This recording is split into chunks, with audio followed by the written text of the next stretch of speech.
Selamat pagi siswa kelas 5. Berjumpa lagi bersama Bapak. Nah, tentunya kalian sudah tidak asing lagi dengan guru kelas 5. Ya, dikarenakan kalian sudah bertemu dulu di kelas 2, yaitu Pak Ari. Udah kenal kan sama Pak Ari? Nah, untuk mempersingkat waktu, pada pagi hari ini Bapak akan mengajar mengenai tema 1, yaitu organ gerak pada manusia dan hewan. Apa anak?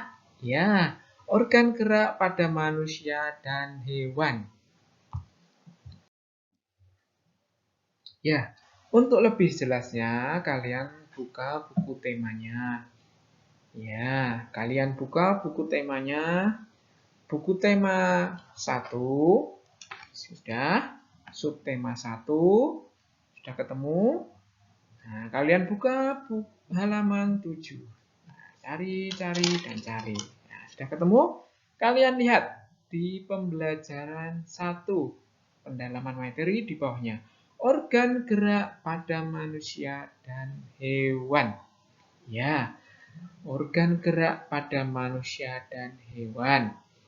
Adapun contoh gerakan pada makhluk hidup.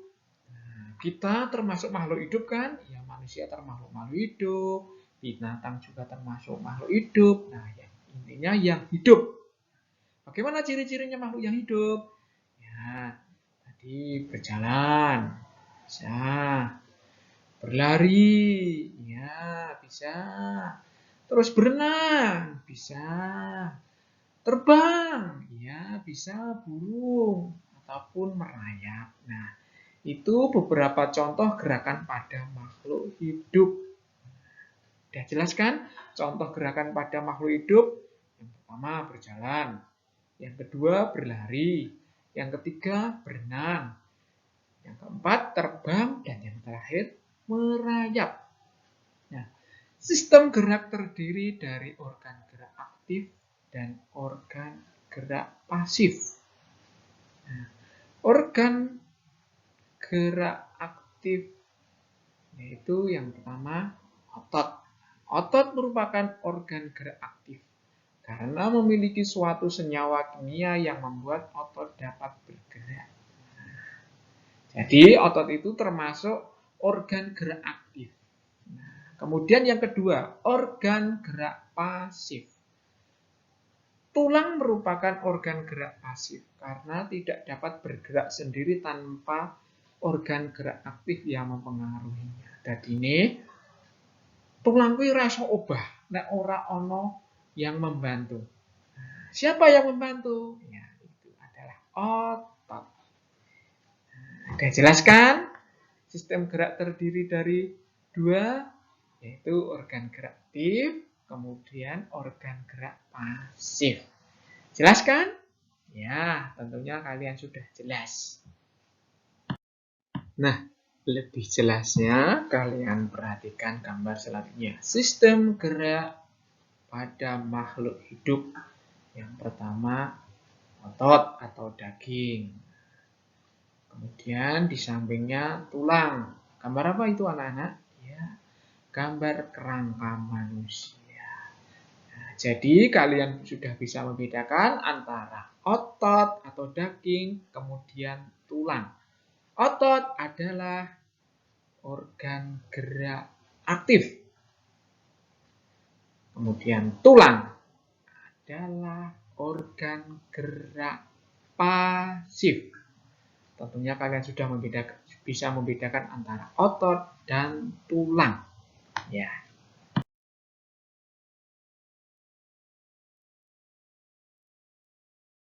Selanjutnya adalah fungsi otot. Ya. Apa anak-anak? Fungsi otot atau guna otot. Yang pertama, menggerakkan tulang. Yang kedua, mempertahankan postur tubuh atau posisi tubuh. Kemudian yang ketiga, mengatur saluran dalam sistem tubuh. Kemudian yang terakhir, mengatur suhu tubuh. Jadi fungsi otot tadi atau daging ada 4.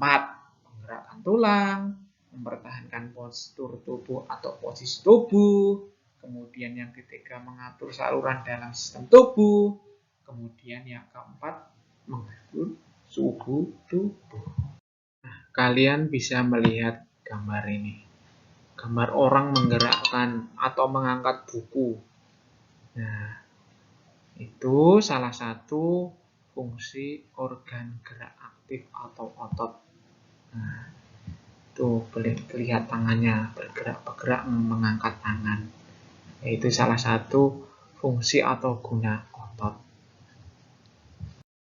Gambar selanjutnya, fungsi otot mempertahankan postur tubuh atau posisi tubuh. Nah, posisinya ada yang agak rungkluk, ada yang tegap, ada yang bongkok sedikit, ada yang tegap sekali. Nah, itu beberapa fungsi otot. Kemudian fungsi otot yang ketiga, mengatur saluran dalam sistem tubuh. Nah, jadi otot atau daging tadi tempat mengatur saluran dalam sistem tubuh. Ada yang mengatur darah, mengalirkan darah ke seluruh tubuh, tempat mengalirkan oksigen ke seluruh tubuh, gitu, yaitu melewati otot atau melewati daging. Nah, itulah salah satu dari fungsi otot. Nah, kita lihat gambar selanjutnya. Gambar apa anak-anak itu? Iya, gambar anak kecil yang lagi demam. Fungsi otot tadi yang pertama untuk menggerakkan tulang. Kemudian yang kedua mempertahankan postur tubuh atau bentuk tubuh. Kemudian yang ketiga mengatur saluran dalam tubuh. Kemudian yang terakhir mengatur suhu tubuh. Sudah jelas kan? Fungsi otot atau daging? Ya, tentunya kalian sudah jelas. Nah, kalau kalian sudah paham mengenai fungsi otot, sekarang fungsi tulang. Ya, fungsi tulang. Yang pertama, sebagai tempat melekatnya otot. Nah, jadi otot itu melekatnya pada tulang. Kemudian yang kedua, melindungi organ dalam manusia. Apa tuh organ dalam? Nah, organ dalam contohnya otak, bisa. Jantung, bisa. Paru-paru, bisa. Lambung, bisa. Nah, coba kalian bayangkan. Kalian pegang kepala kalian. Coba kalau otak kalian tidak ada yang melindungi tulang kepala atau tengkorak, bagaimana? Kalian pegang, waduh, sangat berbahaya sekali. Kalau tidak ada tulang tengkorak, kalian pegang langsung menyentuh otak, sangat berbahaya. Nah, itulah fungsi tulang. Kemudian yang ketiga, pembentuk rangka tubuh. Nah, tulang itu membentuk rangka tubuh, bentuk tangan, kaki, tulang tengkorak. Nah, itu pembentuk rangka tubuh. Kemudian yang keempat, tempat pembentukan sel darah merah. Pembentukan sel darah merah itu memproduksi atau nggawe atau membuat. Nah, di mana tempatnya? Di sumsum tulang belakang. Letaknya di belakang itu, di punggung itu, sumsum tulang belakang itu. Nah, kalian sudah bisa kan membedakan antara fungsi tulang dan fungsi otot? Ya, guru sudah jelaskan dengan sangat jelas sekali.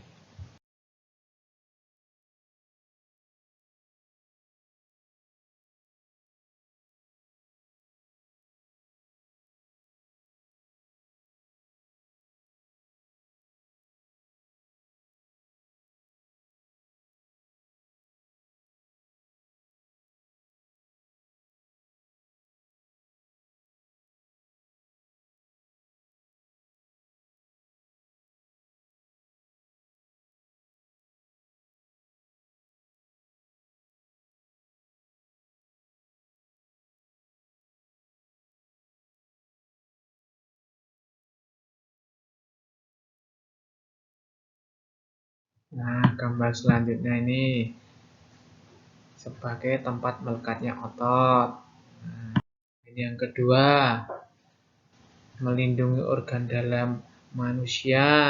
Nah, jelaskan fungsi tulang.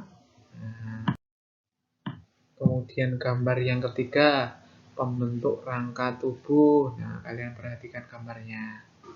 Ya. Kemudian yang keempat, fungsi tulang tadi, tempat pembentukan sel darah merah. Sudah jelaskan fungsi dari tulang? Yang pertama, kita ulangi lagi, tempat melekatnya otot. Kemudian yang kedua, melindungi organ dalam manusia. Kemudian yang ketiga, pembentuk rangka tubuh. Kemudian yang terakhir, tempat pembentukan sel darah merah. Jelas kan? Sekarang kita perhatikan gambar selanjutnya. Berdasarkan ada tidaknya tulang belakang, hewan dikelompokkan menjadi hewan bertulang belakang atau vertebrata, dan hewan tidak bertulang belakang atau invertebrata. Vertebrata adalah yang bertulang belakang. Contohnya, nah kalian lihat gambarnya. Ada kambing, ada kucing, ada kelinci, manusia juga, dan lain-lain. Kemudian kalian lihat gambar selanjutnya. Nah, contoh hewan bertulang belakang, jenis aves atau bangsa burung.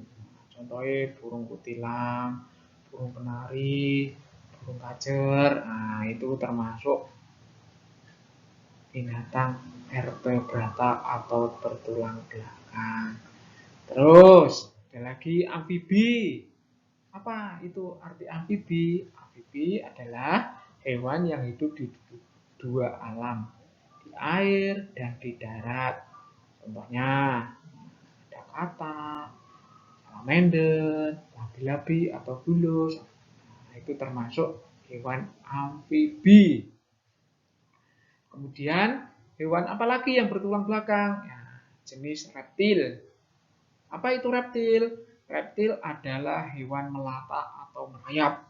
Contohnya buaya, serem, ular, ya, komodo. Nah, itu termasuk reptil atau hewan melata atau merayap.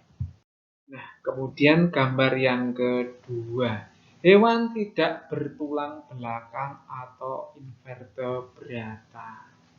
Contohnya ada siput dan kerang. Tentunya kalian sekarang sudah bisa membedakan kan antara hewan vertebrata dan invertebrata. Tadi vertebrata hewan yang tidak bertulang belakang.